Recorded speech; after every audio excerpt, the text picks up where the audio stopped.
हाँ, तो 9th class देखिए बेटा, आपका पहला दूसरा गद्य का पाठ पूरा हो गया था। ठीक है, ल्हासा की और हमने प्रश्न उत्तर इस पाठ के कर लिए थे, जो तिब्बत की राजधानी है। आज हम उपभोक्तावाद की संस्कृति पढ़ेंगे। ठीक है, श्यामाचरण दुबे का। ठीक है बेटा, तो उपभोक्तावादी संस्कृति के बारे में इन्होंने क्या बताया है। ठीक है बेटा, तो जो समाज की संस्कृति है, जीवन है, उसके बारे में इन्होंने अपने क्या विचार व्यक्त किए हैं। ठीक है बेटा, तो इन्होंने वर्तमान काल में बाज़ार में जो वर्तमान काल में जो चल रहा है, दिखावे की जो संस्कृति चल रही है, जो तरह तरह के विज्ञापन चल रहे हैं, विलासिता की जिन चीज़ों से बाज़ार भरा पड़ा है, तो वो चीज़ें लोगों को क्या कर रही हैं, आकर्षित कर रही हैं। ठीक है, दिखावे की प्रवृत्ति की तरफ लोग बढ़ रहे हैं। ठीक है, तो उसको इसमें उस वास्तविकता को इसमें क्या किया गया है, प्रस्तुत किया गया है। ठीक है, कि किस प्रकार से लोग जो सामान्य लोग हैं, ठीक है, जो सामान्य लोग हैं, जिन चीज़ों को नहीं खरीद सकते, वो उन चीज़ों को खरीदने की लालसा रखते हैं। ठीक है, और किस प्रकार से जो उपभोक्तावाद है, ठीक है, वो अनुकरण की संस्कृति बन कर के रह गई है। किस प्रकार से अनुकरण की संस्कृति बन कर के रह गई है कि यहाँ पश्चिमी संस्कृति की नकल की जा रही है। ठीक है, जो दूसरे देश की संस्कृति है उसकी यहाँ पर नकल की जा रही है, जिसके कारण हम दूसरी संस्कृति के क्या बन रहे हैं, गुलाम बन रहे हैं। ठीक है, और दूसरी संस्कृति के गुलाम बनने के कारण जो हम हमारी संस्कृति है, ठीक है, उसको से क्या कर रहे हैं, दूर हो रहे हैं, हम उसको त्याग रहे हैं। ठीक है बेटा, तो इससे हमें क्या समझाने का उन्होंने प्रयास किया है कि किस प्रकार से यह हमारे समाज के लिए क्या है, एक चुनौती है। ठीक है, कि किस प्रकार से जो उपभोक्तावादी संस्कृति है वो हमारे समाज की नींव को क्या कर रही है, कमज़ोर कर रही है। ठीक है, और जो प्रेम भाव है उसको समाप्त कर रही है। ठीक है, तो यह संस्कृति हमारे लिए क्या बन रही है, खतरा बन रही है। ठीक है बेटा, जो उपभोक्तावादी संस्कृति है वो हमारे लिए क्या बन रही है, खतरा बन रही है। क्यों बन रही है, क्योंकि हम पश्चिमी संस्कृति की नकल कर रहे हैं और हम अपनी संस्कृति से दूर जा रहे हैं। ठीक है, तो इसलिए इसमें लेखक ने क्या बताने का प्रयास किया है कि हम अब क्या बन रहे हैं, दूसरी पाश्चात्य संस्कृति के दास बन रहे हैं। हम अपनी वस्तुओं को त्याग करके दूसरे देशों की वस्तुओं को अधिक महत्व दे रहे हैं। ठीक है, और किस तरीके से हम अपनी संस्कृति को नष्ट कर रहे हैं। ठीक है, हम अपनी पहचान को क्या कर रहे हैं, खो रहे हैं। हमारे संसाधनों का इससे क्या हो रहा है, अपव्यय हो रहा है। ठीक है, और हमारे मूल्य हैं, जो मानवीय गुण हैं, वो भी हमारे नष्ट हो रहे हैं। ठीक है बेटा, तो किस तरीके से हमारी प्राचीन जो परंपराएं हैं वो क्या हो रही हैं, नष्ट हो रही है। ठीक है, और हम जो बौद्धिक दास्ता है उसको हम किस तरीके से अपना रहे हैं, और किस तरीके से हमारे जो रीति रिवाज है, त्यौहार है, उस पर इस संस्कृति का गहरा प्रभाव पड़ रहा है। और किस तरीके से जब पहले हमारे यहाँ पर तीज त्योहारों संस्कृति को अधिक महत्व दिया जाता था, ठीक है, और जिस परंपरा को हमारे यहाँ अपनाया जाता था, उससे अब किस तरीके से उपभोक्तावादी संस्कृति के कारण क्या है, हम उससे दूर हट गए हैं। ठीक है बेटा, तो इस कारण जो हमारे परंपरागत परिधान में किस तरीके से हमारे खान पान में बदलाव आ रहे हैं। ठीक है, किस तरीके से हमारे रीति रिवाज बदल गए हैं। तो जो उन्हीं का हमारी जो उपभोक्तावादी संस्कृति से हमारे जो रीति रिवाज हैं, जो त्यौहार है, उस पर क्या दुष्प्रभाव पड़ रहा है, उसके बारे में हमें लेखक ने यहाँ बताने का प्रयास किया है। ठीक है बेटा, किसने, श्यामाचरण दुबे जी ने। ठीक है, अब देखिए पहले हम इनका परिचय पढ़ लेते हैं कि जो श्यामाचरण दुबे जी हैं, ठीक है, उनका जो जन्म हुआ था वो कब हुआ था, सन 1922 में तो हुआ था। ठीक है बेटा, मध्य प्रदेश के बुंदेलखंड क्षेत्र में हुआ। उन्होंने नागपुर विश्वविद्यालय से मानव विज्ञान में क्या की थी, पीएचडी की थी। वे भारत में अग्रणी समाज वैज्ञानिक रहे हैं। उनका देहांत सन 1996 में हुआ। मानव और संस्कृति, परंपरा और इतिहास बोध। ठीक है बेटा, मानव और संस्कृति, परंपरा और इतिहास बोध, संस्कृति तथा शिक्षा, समाज और भविष्य, भारतीय ग्राम, संक्रमण की पीड़ा, विकास का समाजशास्त्र, समय और संस्कृति। हिंदी में उनकी प्रमुख क्या है, पुस्तकें हैं। प्रोफेसर दुबे ने विभिन्न विश्वविद्यालयों में अध्यापन किया तथा अनेक संस्थानों में प्रमुख पदों पर वो रहे। जीवन, समाज और संस्कृति के ज्वलंत विषयों पर उनके विश्लेषण, स्थापनाएं उल्लेखनीय हैं। भारत की जनजातियों और ग्रामीण समुदायों पर केंद्रित उनके लेखों ने बृहत समुदाय का ध्यान आकर्षित किया है। वे जटिल विचारों को तार्किक विश्लेषण के साथ सहज भाषा में वो प्रस्तुत, यानी कठिनता को भी वो सरल भाषा में प्रस्तुत करने की क्षमता रखते हैं। ठीक है बेटा, अब देखिए जो उपभोक्तावाद की संस्कृति है उसके संदर्भ में इन्होंने क्या बताया है।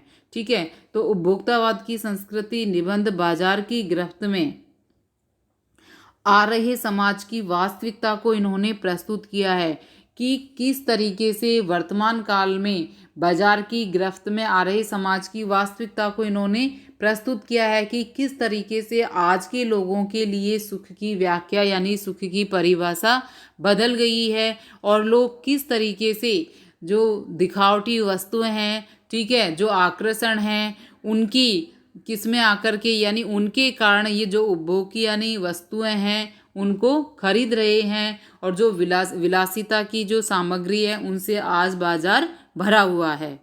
लेखक का मानना है कि हम विज्ञापन की चमक दमक के कारण वस्तुओं के पीछे भाग रहे हैं, हमारी निगाह गुणवत्ता पर नहीं है। संपन्न और अभिजन वर्ग द्वारा प्रदर्शनपूर्ण जीवन शैली अपनाई जा रही। कहने का तात्पर्य क्या है कि लोग दिखावे की प्रवृत्ति के आधार पर वस्तुओं की खरीदारी कर रहे हैं, ना कि गुणवत्ता को ध्यान में रखकर, जिसे सामान्य जन भी ललचाई निगाहों से देखते हैं। कहने का तात्पर्य क्या है कि जो दिखावटी जो वस्तुएं हैं उन्हें संपन्न लोग तो खरीद लेते हैं, लेकिन जो खरीद नहीं सकते जो सामान्य लोग हैं वो भी उसे खरीदने की इच्छा रखते हैं। यह सभ्यता के विकास की चिंताजनक बात है जिससे उपभोक्तावाद ने परोसा है। लेखक की यह बात महत्वपूर्ण है कि जैसे जैसे यह दिखावे की संस्कृति फैलेगी, सामाजिक अशांति और विषमता बढ़ेगी। ठीक है बेटा, दिखावे की संस्कृति से क्या प्रभाव पड़ेगा? सामाजिक अशांति फैलेगी और विषमताएं इससे बढ़ेगी, यानी जो शांति है और जो सामाजिकता है उसमें क्या आ जाएगी? कमी आ जाएगी। ठीक है, आगे देखिए उपभोक्तावाद की संस्कृति। अब देखिए बेटा इसमें क्या बताया गया है कि धीरे धीरे क्या हो रहा है, सब कुछ बदल रहा है। एक नई जीवन शैली अपना वर्चस्व स्थापित करने, ठीक है, अपना वर्चस्व क्या कर रही है? स्थापित कर रही है। उसके साथ आ रहा है एक नया जीवन दर्शन, उपभोक्तावाद का दर्शन। उत्पादन बढ़ाने पर जोर है चारों ओर। ठीक है, अब देखिए जो उत्पादन है उसको बढ़ाने पर किस प्रकार से चारों ओर जोर है कि किस तरीके से लोग भ्रामक विज्ञापनों के माध्यम से लोगों को चीज़ें खरीदने के लिए प्रोत्साहित करते हैं। आपके भोग के लिए है, आपके सुख के लिए है। सुख की व्याख्या बदल गई है। सुख की व्याख्या किस प्रकार से बदल गई है कि लोग गुणवत्ता को ध्यान में नहीं रख करके दिखावे की जो वस्तुएं हैं उनको खरीदने में अपना सुख समझते हैं। उपभोग भोगी सुख है। एक सूक्ष्म बदलाव आया है नई स्थिति में। उत्पाद तो आपके लिए है पर आप यह भूल जाते हैं कि जाने अनजाने आज के माहौल में आपका चरित्र भी क्या हो रहा है? बदल रहा है और आप उत्पाद को क्या होते जा रहे हैं? समर्पित होते जा रहे हैं। विलासिता की जो सामग्रियां हैं उनसे क्या है? समाज भरा हुआ पड़ा है। ठीक है बेटा, क्या इसमें लेखक ने बताया है कि जो विलासिता की सामग्री हैं उनसे क्या है? बाजार भरा पड़ा है। ठीक है, यानी इन विलासिता की सामग्री के कारण लोगों के लिए आज सुख की परिभाषा बदल गई है, जो आपको लुभाने की जी तोड़ कोशिश में निरंतर लगी रहती हैं। दैनिक जीवन में काम आने वाली वस्तु को ही लीजिए।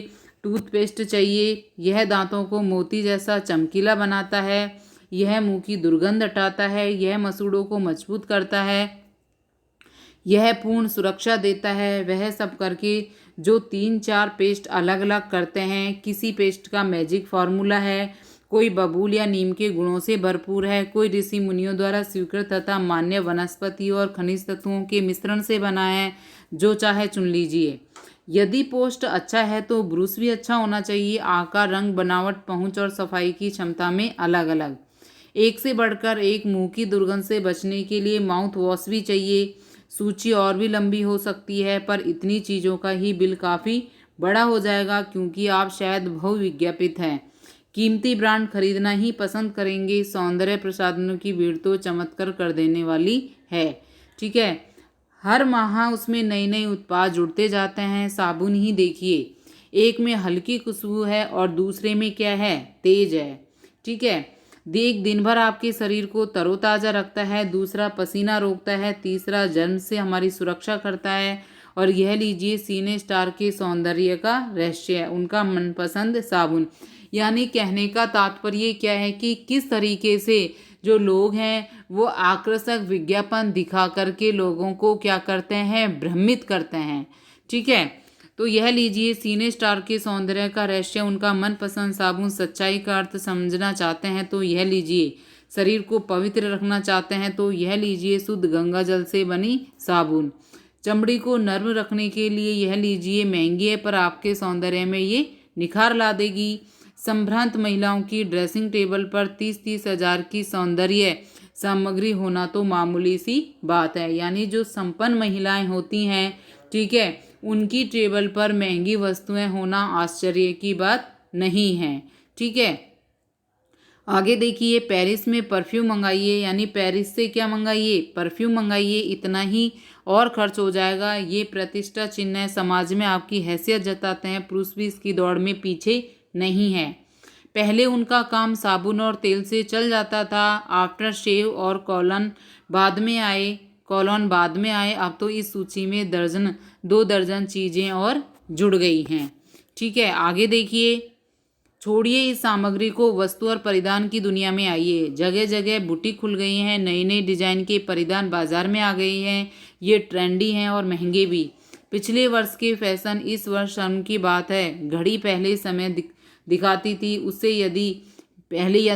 यदि यही काम लेना है तो 400-500 में मिल जाएगी। हैसियत जताने के लिए आप 50-60 हज़ार से लाख 1.5 लाख की घड़ी भी ले सकते हैं। ठीक है, संगीत की समझ हो या ना हो, कीमती म्यूजिक सिस्टम ज़रूरी है। कोई बात नहीं यदि आप इसे ठीक तरह चला भी न सकें।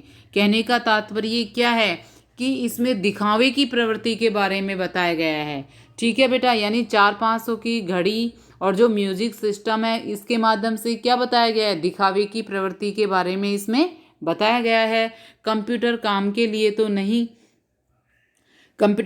लिए तो खरीदे ही जाते हैं, महज दिखावे के लिए उन्हें खरीदने वालों की संख्या भी कम नहीं है।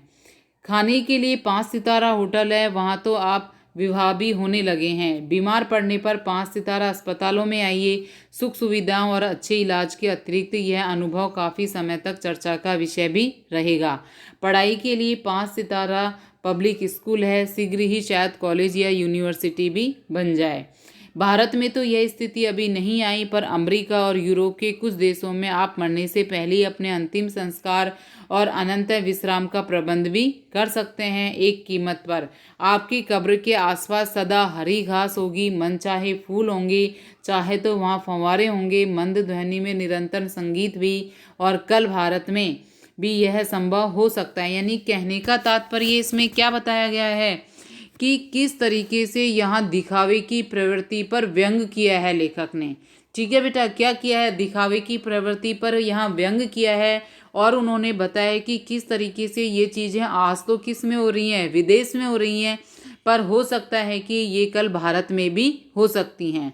ठीक है, तो देखिए, अमेरिका में आज जो हो रहा है कल वह भारत में भी आ सकता है। प्रतिष्ठा के अनेक रूप होते हैं, चाहे वे हास्यास्पद ही क्यों न हो।